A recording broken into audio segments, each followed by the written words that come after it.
আগামী ফেব্রুয়ারিতে নির্বাচন আয়োজনের প্রস্তুতি শুরু করেছে নির্বাচন কমিশন। আজ রাজধানীর নির্বাচন ভবনে প্রধান নির্বাচন কমিশনার এএমএম নাসির উদ্দিন সাংবাদিকদের ব্রিফিংকালে এই কথা জানান। সিইসি বলেন, সরকারের চিঠি পেলে আলাপ আলোচনা করে নির্বাচনের মাস দুয়েক আগে তফসিল ঘোষণা করা হবে। তিনি বলেন, নির্বাচনকে যথাসম্ভব স্বচ্ছ ও অবাধ করতে চায় নির্বাচন কমিশন। রাজনৈতিক দলগুলোর জন্য একটি লেভেল প্লেয়িং ফিল্ড তৈরির দায়িত্ব নির্বাচন কমিশনের। এই জন্য তিনি রাজনীতিবিদদের সহযোগিতা চান। সিইসি বলেন, বিচার না হওয়া পর্যন্ত আওয়ামী লীগ নির্বাচনে অংশ নিতে পারবে না, তবে সমর্থকদের ভোট দিতে বাধা নেই।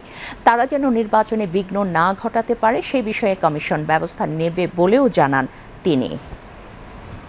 জন্য বিভিন্ন চ্যালেঞ্জ থাকা সত্ত্বেও আমরা কিন্তু আমাদের প্রস্তুতি এগিয়ে নিচ্ছি। ইনশাল্লাহ আমাদের কোনো প্রস্তুতিতে ঘাটতি হবে না।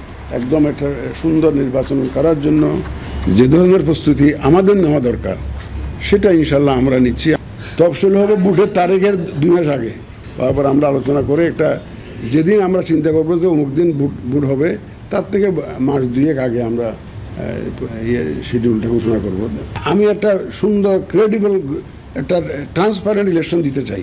আমাদের মূল মেসেজটা হচ্ছে আমরা এবার এই ইলেকশনটাকে পার্টিসিপেটরি করতে চাই। ভোটারদের ব্যাপক অংশগ্রহণ আমরা চাই, সেটা নারী পুরুষ নির্বিশেষে।